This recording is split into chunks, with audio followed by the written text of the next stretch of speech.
پہلے پاکستان کی طرف سے بھی کوششیں کی گئی ہیں، ایران وہاں سے نئی تجاویز بھیجتا ہے، پھر اس کے بعد امریکہ کی طرف سے ڈیڈ لاک آ جاتا ہے۔ یہ صورتحال آپ کو کہاں جاتی ہوئی نظر آ رہی ہے؟ اسرائیل اس ٹائم پہ خاموش کیوں بیٹھ گیا ہے؟ کیا وجہ ہے کہ ایران سے اتنی مار پڑی ہے کہ اب وہ کیا اٹھنے کے قابل نہیں رہے؟ ایران کی سیاسی قیادت الگ نقطہ نظر رکھتی ہے، ایران کی جو عسکری قوت ہے وہ ایک الگ نقطہ نظر رکھتی ہے، اور چونکہ دونوں ایک دوسرے کے ساتھ ہم آہنگ نہیں ہیں تو اس لیے مذاکرات امریکہ کے ساتھ کامیاب نہیں ہو پا رہے۔ ایران نے ایک دنیا کے ڈائنامکس آف دا وار وہ چینج کرتی ہے، ڈرون اور میسائل ٹیکنالوجی کا استعمال کر کے دنیا کو باور کرا دیا کہ ضروری نہیں ہوتا کہ آپ کے پاس ایئر فورس ہو۔ جہاں جہاں بھی امریکہ مشکل میں پھنسا ہے، چاہے وہ افغانستان کے اندر ہو، چاہے وہ ماضی کے اندر چین کے ساتھ تعلقات بحال کرنے کے حوالے سے ہوں، ہمیشہ پاکستان نے ایک دروازہ جو ہے نا وہ فراہم کیا ہے۔ ان کے نیوی کے جو منسٹر تھے ان کو نکال دیا گیا، ان کے نیشنل سیکیورٹی ایڈوائزر جو کینٹ کو نکال دیا گیا، اور ان کے اٹارنی جنرل کو بھی نکال دیا گیا۔ ہاں، لیکن ایران میں تقسیم ایران السلام علیکم ناظرین، اس وقت جو مشرق وسطیٰ کی صورتحال بن چکی ہے، ایران، امریکہ، اسرائیل کی جنگ کے حوالے سے ہم تواتر کے ساتھ اس سارے معاملے کو کور بھی کر رہے ہیں، اور اہم جو شخصیات ہیں ان کی جو بھی اس تمام صورتحال کے حوالے سے جو نقطہ نظر ہوتا ہے آپ کے سامنے رکھتے ہوئے رہتے ہیں۔ ابھی جو معاملہ ہے، پاکستان جس طرح سے اپنا کلیدی کردار ادا کر رہا ہے پیغام رسانی کے حوالے سے، ثالثی کے حوالے سے، لیکن اب جو پیٹرن بنتا ہوا نظر آ رہا ہے، ایسا لگ رہا ہے کہ یہ ایک عالمی سطح کے اوپر اقتصادی جنگ کے اندر رخ تبدیل ہوتا ہوا نظر آ رہا ہے۔ امریکہ کی طرف سے ایران کا نیول بلاکیڈ ہے، ایران اپنے موقف کے اوپر قائم ہے، اپنے ہرمز والے معاملے کے اوپر کچھ کنڈیشنز، کچھ نئی جو تجاویز ہیں وہ سامنے تو رکھی گئی ہیں، لیکن فی الحال ایسا لگتا ہے کہ امریکہ کے صدر ڈونلڈ ٹرمپ اس کے اندر خواہش مند نظر نہیں آتی، اس لیے کہ بہت سے اور سے عوامل ہیں جن پر ہم نے آج اپنی جو مہمان جو شخصیت ہے ان سے ہم نے بات کرنی ہے، کیونکہ ہمارے ساتھ جو مہمان شخصیت ہیں مشرق وسطیٰ کے حوالے سے، بالخصوص مظلومین کے حوالے سے بڑی واضح اور کیٹیگوریکلی آواز رکھتے ہیں، موقف رکھتے ہیں، انتہائی قابل احترام ہے، ماہر بین الاقوامی امور کے جناب عبداللہ گل صاحب۔ عبداللہ بھائی، بہت شکریہ، آپ نے اپنا قیمتی وقت دیا۔ عبداللہ بھائی، میں شکریہ کے ساتھ آپ کے ساتھ جو پہلا سوال شیئر کرنا چاہتا ہوں، آپ کی اسسمنٹ، آپ کا تجزیہ اس وقت کیا ہے جو صورتحال بن چکی ہے؟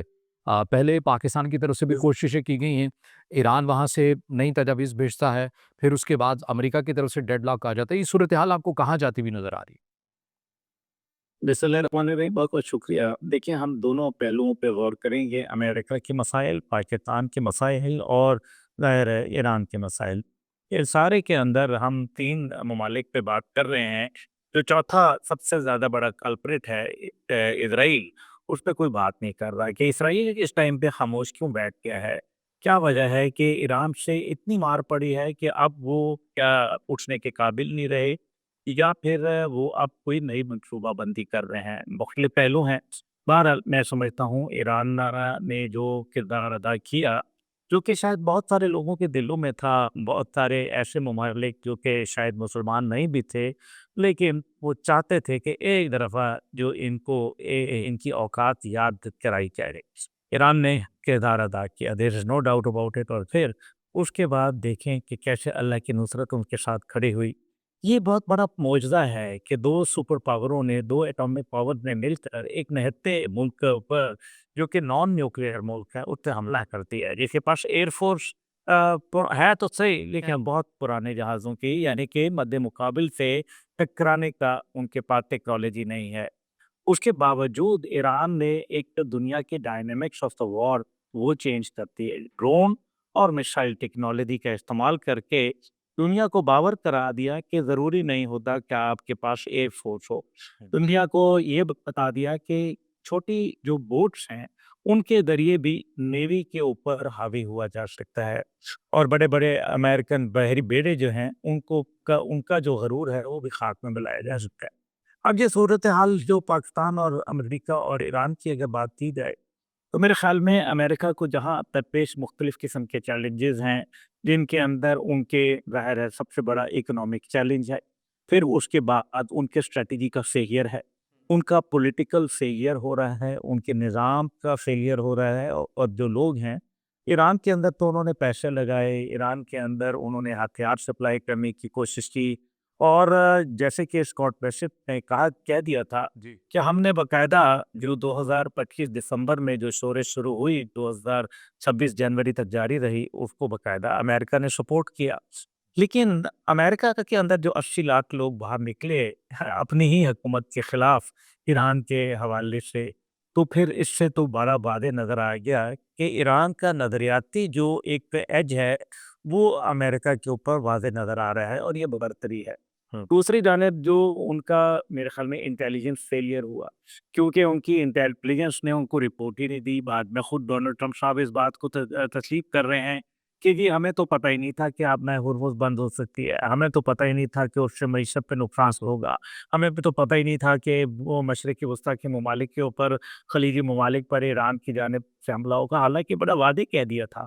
اس کا مطلب یہ ہے کہ اگر جو ملک اپنے آپ کو اتنی بڑی سپر پاور کہتا ہے، اتنی بڑی وہ کہتا ہے کہ ہمیں تو اڑتی چڑیا کے پر بھی گن لیتے ہیں، تو مجھے افسوس سے کہنا پڑتا ہے کہ یہ سب جھوٹے دعوے تھے اس کے، اور عبداللہ بھائی، یہ جن نکات کی آپ نے نشاندہی کی ہے، میں اس سے ایک قدم اور آگے بھی جانا چاہتا ہوں۔ آپ کو پتہ ہے کہ پاکستان سمیت بہت سے مغربی دنیا کے اندر کہہ لیں، دیگر ممالک کے اندر فی الحال یہ جو نیریٹو ہے، بیانیہ ہے، بہت تیزی کے ساتھ پھیل رہا ہے یا پھر اس کو پھیلایا جا رہا ہے کہ دیکھیے ایران کی جو قیادت ہے وہ تقسیم ہے۔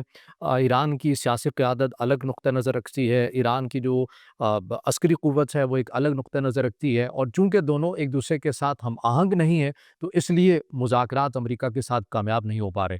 آپ کیا سمجھتے ہیں کہ یہ جو بیانیہ پھیلایا جا رہا ہے اس کے اندر آپ کو حقیقت نظر آتی ہے؟ جی میں اس کے اوپر مسکرا اس لیے رہا تھا کیونکہ میں اس کو ذرا دوسرے انداز میں، ہاں بالکل ایران میں تقسیم ہے، اور اسی وجہ سے امریکہ کے اندر اس ٹائم پہ پیٹ ہیگزٹ کی جو درگت بن رہی ہے کانگریس کے اندر، وہ آپ نے خود ہی دیکھ لیا۔ ہاں ایران کی لیڈرشپ کے اندر ایک دوسرے کے خلاف جو ہے وہ مختلف آ رہا ہے، لیکن الحمدللہ امریکہ کے سٹنگ آرمی چیف کو سیک کر دیا گیا دوران جنگ، ان کے نیوی کے جو منسٹر تھے ان کو نکال دیا گیا، ان کے نیشنل سیکیورٹی ایڈوائزر جو کینٹ کو نکال دیا گیا، اور ان کے اٹارنی جنرل کو بھی نکال دیا گیا۔ ہاں لیکن ایران میں تقسیم ہے۔ ایران میں تک ایران کی جو فوج ہے وہ بہت کمزور ہو چکی ہے، اور امریکہ کی فوج جو ہے وہ بہت طاقتور ہے، اسی وجہ سے انہوں نے سیز فائر کا راستہ اپنایا، اور 12,000 کلومیٹر دور پاکستان میں مذاکرات کرنے آئے۔ بے میرے دیکھیں، جب پاکستان بھارت کا معرکہ سجا 2025 کے اندر، جی تو پاکستان کی جو وکٹری تھی وہ بڑی واضح تھی۔ پاکستان کسی تیسرے ملک میں فریق کے طور پر نہیں گیا تھا کہ وہاں سیز فائر کر دے یا مذاکرات کرنے کے لیے نہیں گیا، کیونکہ ہم یہ جنگ جیت چکے تھے۔ آج جو معاملات ہے وہ امریکہ اگر 12,000 کلومیٹر دور سے آ رہا ہے، اور اگر یہ فتح کے شادیانے ہیں، تو میرے خیال میں یہ دور دور کے ڈھول فہانے ہیں۔ اور جہاں تک بات اگر کر لی جائے کہ ایران کے اندر ڈفرینس آف اوپینین ہے، تو حضور والا آپ کے ملک میں عوام آپ کے خلاف کھڑی ہے۔ 55% لوگ جو ہیں وہ آپ کو یہ کہہ رہے ہیں کہ آپ اس قابل نہیں ہے کہ آپ اقتدار کے اندر رہ سکیں۔ لوگ آپ کا مواخذہ چاہتے ہیں، لوگ آپ کے خلاف ایک ووٹ سے آپ کے اختیارات محدود ہونے کی قرارداد رہ گئی۔ آپ کے اوپر 25ویں امینڈمنٹ کے اطلاق کی باتیں 24 کانگریس مین نے کی، جنہوں نے کہا کہ ذہنی حالت ایسی ہے کہ ان سے اختیارات لے کے دے دیے جائیں صدر وینس کو، اور پھر ان کے اندر ایک جو ان کے ڈاکٹر ہیں امریکن، وہ 27 مختلف ذہنی امراض کا ذکر کر رہے ہیں ڈونلڈ ٹرمپ کا۔ لیکن ایران کے اندر ساری مشکلات ہیں، امریکہ کے اندر سب اچھا ہے۔ یہ لوگ تو ویسے ہی جو جنہوں کو استعفے لے دیے گئے، جن کے ساتھ ہر بار اسٹریٹجی تبدیل ہوئی۔ اب کی جو پینٹاگون نے جو بتایا، ایران کے اوپر حملہ جب میناب کے اوپر کیا گیا، تو پہلے ڈونلڈ ٹرمپ نے کہا کہ جی یہ تو ایران نے کیا۔ اس کے بعد یہ اب ذرا آپ سوچ کر، تو آپ کا سوال ہے، اس کے اوپر پینٹاگون نے جو بتایا کہ نہیں یہ حملہ ہم نے کیا تھا، تو پھر ایران کے اندر ہم آہنگی نہیں ہے، یا آپ کی صفوں کے اندر جو اب بد اتحادی ہے وہ کھلے عام نظر آ رہی ہے؟ تو آپ کا اپنا میڈیا آپ کے خلاف ہو گیا، آپ کے CNN روزانہ آپ کے دن رات آپ کو بےعزت کر رہا ہے، آپ کو کھڑے دم لوگ جو ہے، اور آپ اپنے ٹویٹ میں تبدیل کرتے ہیں آبنائے ہرمز کو، آپ آبنائے ایران کا نام دے دیتے ہیں، اور اب ڈن آپ نے آبنائے ٹرمپ اب کا اپنے نام نام سے دے بھی آئے. دیا۔ جی جی. تو حضور واللہ آپ کے ملک میں آپ کے اوپر قاتلانہ حملے ہو رہے ہیں، تو ایران میں انتشار ہے۔ میرے خیال میں آپ کو آرام کی ضرورت ہے۔ بالکل عبداللہ بھائی، آپ نے بڑی زبردست وضاحت کے ساتھ جو ہے وہ اس جو بیانیہ بنانے کی کوشش کی جا رہی ہے اس کی کلی کھول کر رکھ دی ہے. میں آگے بڑھتا ہوں، مسلم ممالک کے، عرب ممالک، خلیجی جو خطہ ہے اس کے کردار کے حوالے سے بات کر لیتے ہیں. یو اے ای کا کردار اس ساری صورتحال کے اندر آپ کیسے دیکھ رہے ہیں؟ آپ کا نقطہ نظر کیا ہے؟ یو اے ای جو ہے وہ صبح کا بھولا ہے، شام دھرت کا لوٹے گا ایک حصے۔ میرے خیال میں تاریخ کے غلط دوراہے پہ کھڑا ہے، اور یو اے ای جہاں اس نے ایران کی مخاصمت تو چلنے اپنی جگہ، جی. حالانکہ ایران نے تو یو اے ای بنایا ہے، یہ ایک حقیقت ہے۔ اگر ایران کے لوگ نہ جاتے، ایران کی انویسٹمنٹ نہ ہوتی، تو ہمیں ابھی بھی 1970 کی دہائی کا یو اے ای بھولا نہیں ہے، ہمیں یاد سب ہے ذرا ذرا۔ تو مقصد یہاں کہنے کا یہ ہے کہ ایران کے ساتھ تو چلے مخاصمت ان کی ہو گئی، یہ سعودی عرب کے ساتھ کیا مخاصمت تھی؟ یہ سوڈان کے اندر الفاشل کے اندر ان کا کردار، اس کے اوپر آج عرب دنیا کیوں نکتہ چینی کر رہی ہے؟ یہ یمن کے اندر سے اب ان کو 24 گھنٹے سے بے دخلی کا کیوں کہا گیا؟ یہ سعودی عرب کے ساتھ اور دیگر ممالک کے ساتھ ان کا 36 کا آنکڑا کیوں چل رہا ہے؟ یہ اوپیک اور اوپیک پلس سے نکلنے کی کیا وجہ بن گئی؟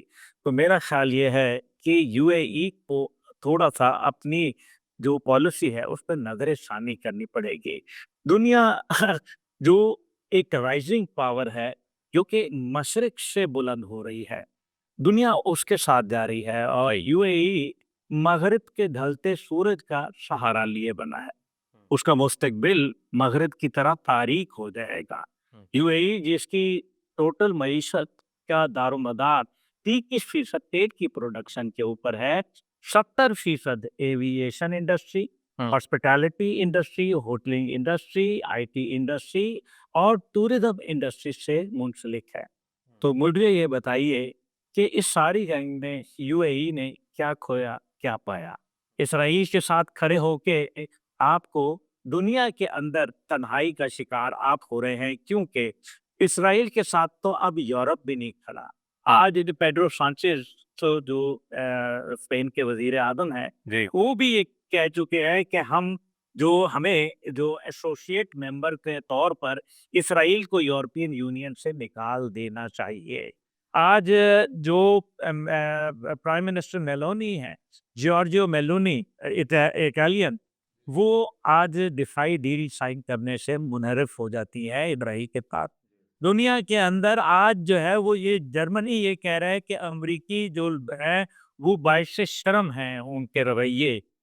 یہ بات کون کر رہا ہے؟ جرمنی، جس کے ساتھ امریکہ کا کیا تعلق اور واقعہ اب یہ ہے کہ 5 سے 6 ہزار فوجیوں کا انخلاء کا حکم بھی دے دیا امریکہ نے جرمنی سے اسی اختلاف کی وجہ سے۔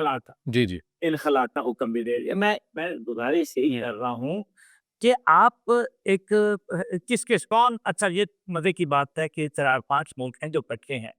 امریکہ جس کے نیٹو کے ساتھ دوری، یونائٹڈ نیشن کا کردار وہاں منہدم، اور اسی طریقے سے یورپین یونین سے جو ہے وہ دوریاں، یورپین یونین کے مختلف جگہوں کے اوپر صدر امریکہ کے لیے میم بن رہے ہیں۔ ان کی پارلیمان کے اندر جو ابھی ہم نے دیکھا ہالینڈ کے اندر ہٹھے مار مار کے ڈونلڈ ٹرمپ کے اوپر ہنسا جا رہا ہے، تمسخر بنایا جا رہا ہے۔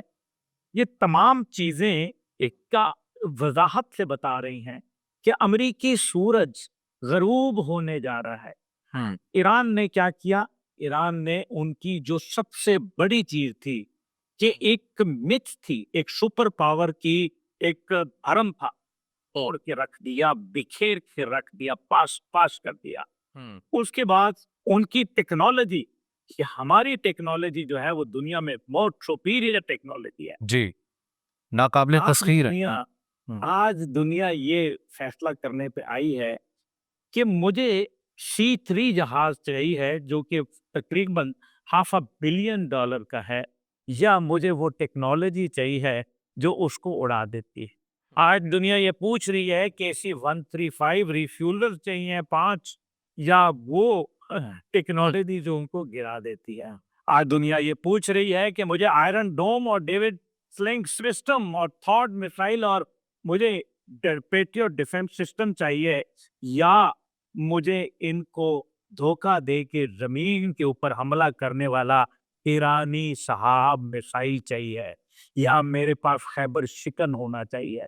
آج دنیا یہ سوچ رہی ہے کہ 550 کلومیٹر سپیڈ رکھنے والا ٹامہاک میسائل چاہیے یا 17,000 کلومیٹر فی گھنٹے کی رفتار والا ایرانی میسائل چاہیے. آج دنیا یہ بھی بات کر رہی ہے کہ مجھے F-35 اور A-10 تھنڈر بولٹ اور F-15E جیسے جہاز چاہیے یا ان کو گرانے والا ہتھیار چاہیے. بالکل عبداللہ بھائی، دنیا یہ بھی سوچ رہی ہے موازنہ ہو گیا ہے کہ کس حد تک میرے پاس ہم، بحری بیڑے ہونے چاہیے یا چھوٹی چھوٹی کشتیاں ہونی چاہیے. بیڑا غرق کرنے والے کامے کادی شاہد ڈرون ہوں گے. بالکل. یہ ہے حقیقت. اس لیے انہوں نے ان کی ٹیکنالوجی سطح کے اوپر ان کو مار دی. انٹرنیشنل میڈیا کی جو ابھی رپورٹس آ رہی ہیں، آپ نے ابھی دیکھا ہوگا کہ مشرق وسطیٰ کے اندر جو ایران کی طرف سے رد عمل دیا گیا، اس میں سے 40 سے 45% جو بیسز سے اڈے تھے وہ جو امریکہ کے لیے قابل استعمال ہی نہیں رہے ہیں، اور جو بقیہ کے ہیں ان میں اتنا شدید قسم کا ڈیمیج ہے. اور بعض رپورٹس کے مطابق کہ اس جنگ کے دوران $100 ارب سے زائد کا نقصان، یہ وہ نقصان ہے جو امریکی آفیشل تسلیم کر رہے ہیں. اور آپ کو پتہ ہے کہ آفیشل جو اگر تسلیم اتنا کر لیتے ہیں تو اصل میں تو پھر اس سے جو کہیں بڑا آپ کو نمبر ہے وہ بھی ملتا ہوگا. میں ایک پوائنٹ آپ کے سامنے رکھنا چاہتا ہوں، میرا خیال ہے اس نشست کو اختتام کی طرف لے کے چلتے ہیں. پاکستان کے حوالے سے، چونکہ پاکستان بڑی سمجھداری والا کردار بھی ادا کر رہا ہے، لیکن عبداللہ بھائی آپ کی بھی پوری ظاہرہ ہسٹری، آپ ساری چیزوں سے آگاہ ہیں. ہم نے دیکھا ہے کہ جہاں جہاں بھی امریکہ مشکل میں پھنسا ہے، چاہے وہ افغانستان کے اندر ہو، چاہے وہ ماضی کے اندر چین کے ساتھ تعلقات بحال کرنے کے حوالے سے ہوں، ہمیشہ پاکستان نے ایک دروازہ جو ہے نا وہ فراہم کیا ہے. اب بعض اوقات تھیوری یہ بھی ہوتی ہے کہ جہاں پر امریکہ بری طرح پھنس جاتا ہے، پاکستان کی تعریفیں کر کے، پاکستان کے ساتھ وقتی طور کے اوپر تعلقات کو بحال کر کے اس مشکل دروازے سے نکل جاتا ہے، اور بعد میں پھر وہی معاملہ ہو جاتا ہے جیسا کہ بائیڈن انتظامیہ کے دوران پاکستان کے ساتھ جو رویہ امریکہ کا تھا. آپ سمجھتے ہیں کہ موجودہ سینیریو کے اندر بھی کچھ ایسا ہی ہے، یا اس بار پاکستان ماضی کو دیکھتے ہوئے بڑے اچھے سے کردار ادا کرتا ہوا نظر آ رہا ہے؟ دیکھیے، جو پچھلا سوال تھا نا اس کا ایک ہی جواب ہے. سب سے بڑا نقصان امریکہ کی عزت خاک میں پڑ گئی. When you lose your honor, you lose everything. میرے والد جنرل حمید گل رحم اللہ کہتے تھے کہ you lose money, you lose nothing. Lose health, you lose something. And to lose your honor, you lose everything. تو اس لیے جو اب آپ کا جو دوسرا سوال ہے، دیکھیں پاکستان کا ایک کردار ہے. ہم جانتے ہیں کہ امریکہ ایک ایسا بدمست ہاتھی ہے جو ہر جگہ پر رونتا جا رہا ہے. اس کے جسم کے اندر سے جان چھلک رہی ہے اور اس سے پہلے وہ ادھر ادھر جا کے ٹکرے مار رہا ہے، وہ گھاس ادھیڑ رہا ہے، وہ درختوں کو جو ہے وہ پاس پاس کر رہا ہے، ٹکرے مار مار کے. وہ یہ بات حقیقت ہے کہ وہ ایک بہت بڑی طاقت ہے. لیکن وہ ساتھ ہی ساتھ ہمیں یہ بھی دیکھنا ہے کہ پاکستان جب وہ تہذیب سے مٹانے کی باتیں کرتا ہے تو وہ دھمکی دیتا ہے. ہمیں علم ہے اس بات کا کہ وہ دھمکی دے رہا تھا، لیکن چونکہ ایک بھڑک مار دی تھی، ایک بڑی بات کہہ دی تھی، اس لیے پاکستان نے ایک راستہ اس کو ایسا دکھایا جس کے اندر بڑے ادب احترام کے ساتھ کہا کہ جناب سیز فائر کر لو، مدت پر حال ہو. اور پھر وہ سیز فائر ہوا، اور میرا خیال ہے کہ انہوں نے پاکستان نے جھوٹوں منہ کہا، انہوں نے سچوں قبول کر لیا. However, اگر اس ٹائم پہ ان کے اندر یہ وہ صلاحیت رکھتے ہیں، بالکل حملہ کرنے کی صلاحیت رکھتے ہیں، لیکن یاد رکھیں تائیں گھڑی وہ دیکھ رہا ہے امریکہ، اور وقت ایران کے پاس ہے اور وقت ایران کے ساتھ ہے. یہ بھی میں آپ کو بتا دوں، تاریخ ایک نیا موڑ پہ کھڑی آ گئی ہے. دنیا کا نظام ختم ہو رہا ہے، ایک نیا ورلڈ گلوبل آرڈر سامنے آ رہا ہے. پچھلا ورلڈ آرڈر ڈس آرڈر بن کر ابھر آیا اور دنیا کے سامنے آیا ہو گیا. جب بھی ایک سپر پاور مرنے لگتی ہے، امریکہ از اے اسٹرگلنگ سپر پاور، جب مرنے لگتی ہے تو نقصان پہنچاتی ہے، اور پاکستان کا کردار یہی ہے کہ وہ نقصان نہ پہنچے. یہی وجہ ہے کہ پاکستان کوشش کر رہے ہیں ثالثی کی. اس کو عرب دنیا کا اعتماد بھی حاصل ہے تو امریکہ کا یقین بھی، اور ایران کا برادر